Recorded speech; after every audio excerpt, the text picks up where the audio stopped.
Paz de Cristo Jesus a todos, irmãos e irmãs, e a todos aqueles inscritos no canal Momento Cristão. Sejam bem-vindos a todos novamente. Parte 1, sobre o tema Os Quatro Cavaleiros. A série a qual vai esse vídeo é a série Os Anticristos. Muito bem, está falando para vocês aqui mais um tema no canal Momento Cristão, né? Tema escatológico, ao qual eu sempre gosto de tratar para vocês, que fala sobre muitas simbologias bíblicas em questão e qual o entendimento a qual nós podemos compreender o que é apresentado ali para nós em questão. Sabemos que a figura dos quatro cavaleiros são figuras simbólicas, mas que vai representar algo espiritual, algo também terreno e material. Então, são algo atemporais, é uma forma de simbolizar o atemporal, passado, presente e futuro, dentro ali das cores, das formas de quantidade em questão, né? Seja para bom, seja para mal. E a gente sabe, compreende que os quatro cavaleiros são permissões de Deus, a qual Deus permite sobre a face da terra, por causa da desobediência do homem na face da terra. Então, falando sobre isso, é isso que eu vou estar comentando para vocês no canal Momento Cristão, né? Também quero deixar aqui para vocês já um convite para que vocês se inscrevam no canal Momento Cristão, nos ajudando aí em questão, né? Também para que possamos crescer junto, né? Podem compartilhar os vídeos à vontade, se assim for de edificação para vocês. Como eu sempre digo, não fica apenas nos vídeos, também faça a vossa própria pesquisa para que o vosso conhecimento possa ser cada vez mais aperfeiçoado, tá certo? E vamos começar aqui então falando sobre a questão dos cavalos, e eu vou estar trazendo para vocês aqui no canal Momento Cristão as citações de alguns capítulos e versículos, e vou fazer breve comentários aí para que vocês possam compreender em questão, tá certo? Então, começando aqui, falando sobre a questão dos cavalos, vamos começar em Zacarias, né? Em Zacarias capítulo 6, versículo 1, 5, diz o seguinte: outra vez levantei, é Zacarias capítulo 6, versículo 1 ao 5, né? Então diz o seguinte: outra vez levantei os olhos e vi, e eis que 4 carros saíam dentre 2 montes, e esses montes eram de bronze. No primeiro carro, os cavalos eram vermelhos, no segundo, pretos, no terceiro, brancos, e no quarto, baios. Todos eram fortes. Então perguntei ao anjo que falava comigo: que é isto, meu senhor? Respondeu-me o anjo: são os 4 ventos do céu que saem de onde estavam perante o Senhor de toda a terra. Muito bem. Então, uma das primeiras citações a qual nós vemos aqui de forma, objetiva em questão, né? Nós vemos aqui então a figura dos 4 cavaleiros, mas aqui eles são apresentados como um grande exército, uma comitiva grande, né? Então, você tem, na verdade, não são 4 cavaleiros, mas são 4 classes de cavaleiros. E vai mostrando as cores que cada um tem: vermelho, branco, preto e baio, né? Baio seria, no caso, a referência para o Cloros, né? A qual é mostrado no Apocalipse. E você vai ver no Apocalipse, né?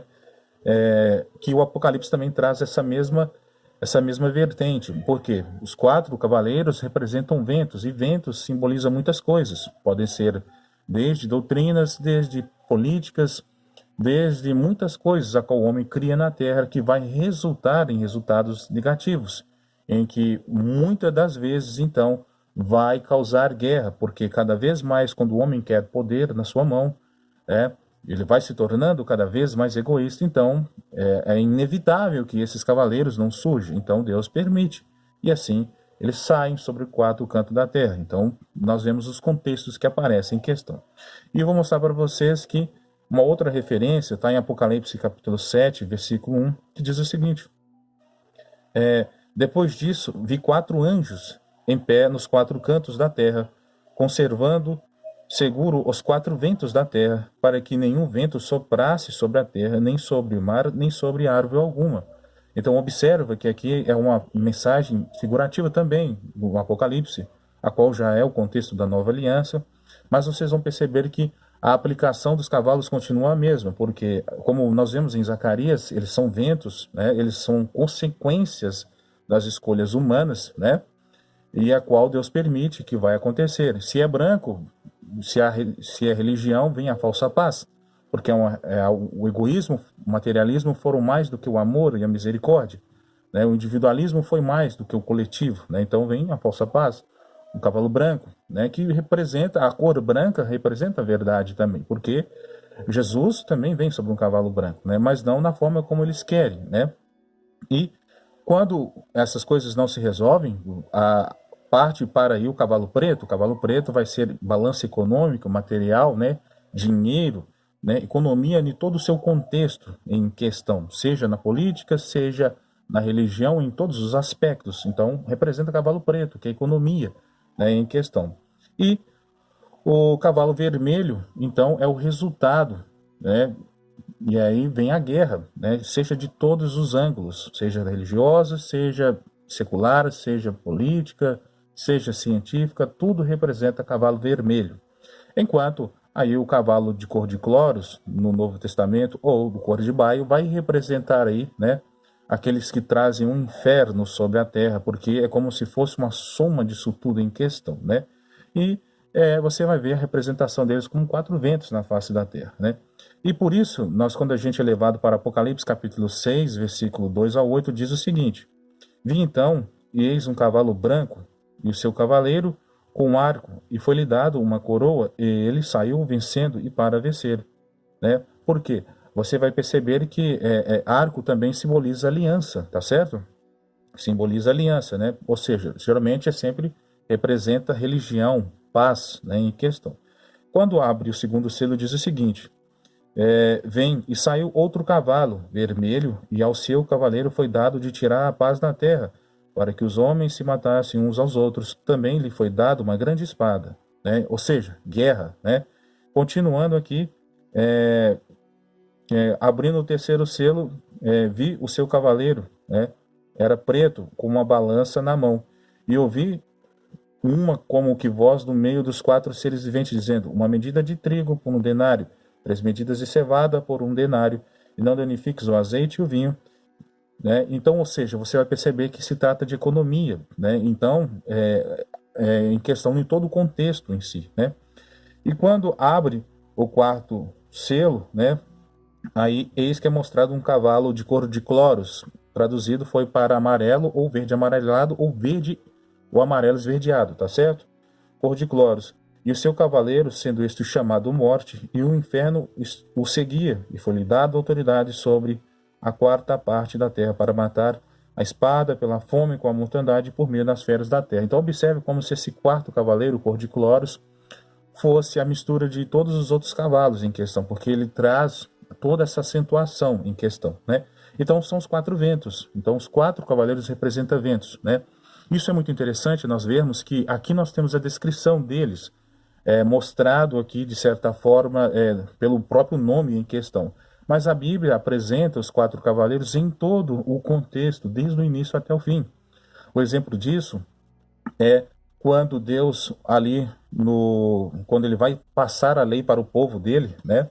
Ele diz o seguinte, em Deuteronômio capítulo 28, Deus traz a boa escolha e a má escolha. Então, a boa escolha não vai resultar a vinda desses cavalos, porque Deus vai estar contendo eles. Toda vez que o homem escolher o caminho de Deus, Deus vai conter esses cavalos, né?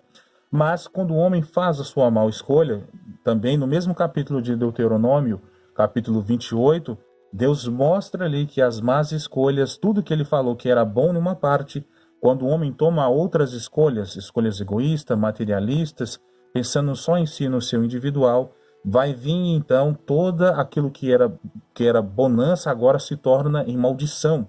É como se Deus então soltasse e permitisse que esses quatro cavaleiros viessem sobre os desobedientes. E de fato foi o que aconteceu com a nação de Israel.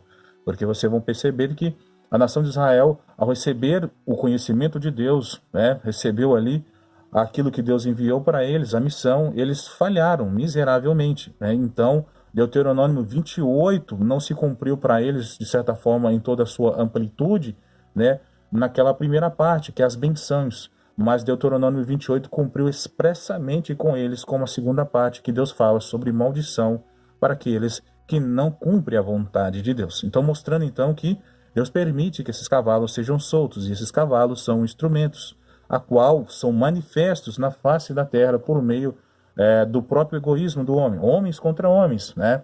Destruindo a terra, egoísmo, materialismo sendo manifesto. Então essas coisas acontecem porque permissão de Deus, não porque Deus quer, mas porque os homens buscam esse caminho. E o caminho do egoísmo e do materialismo vão resultar sempre no soltar desses cavalos. Então esses cavalos, de forma cíclica, sempre têm vindo sobre a face da terra e rodear sobre os seus 360 graus, aqui por se dizer em questão, para poder mostrar, então, aí e ver como é que está em questão, né? Então, eles estão constantes. Então, veja que você não vê escrito a palavra cavalos, né, e 4 ventos em Deuteronômio 28, mas o que você viu ali são, sim, a representação deles, porque as qualidades são mostradas. Então, o que vai fazer nós ser um bom observador da palavra de Deus não é observarmos só os nomes, né, as questões nominais, mas devemos observar as qualidades que são mostradas. E quando as qualidades são mostradas, vemos então que está ali de forma subentendida o conhecimento. É por isso que Jesus disse,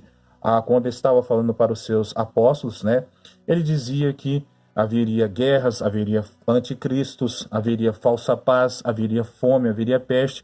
Jesus está mostrando para eles as qualidades. Jesus não está falando assim de forma nominal, cavalo branco, cavalo preto, vermelho, cor de cloros ou baio. Mas Jesus está mostrando as qualidades que constantemente eles passariam, né? Então, mostrando então que essas são coisas que passariam, que surgiria sempre com a igreja após a vinda dele, a ida dele, né? E assim, para que a igreja permanecesse fiel, porque essas seriam as provações, né? Ou seja, constante na vida da igreja também em questão, né? Porque os homens escolheriam esse tipo de coisa, mas a igreja, por estar na face da terra, também estaria testemunhando e deveria então manter-se firme para que não pudesse se apostatar até a vinda dele, tá certo? Eu vou para o próximo vídeo para a gente dar mais continuidade sobre esse tema muito importante. Vamos para o próximo vídeo.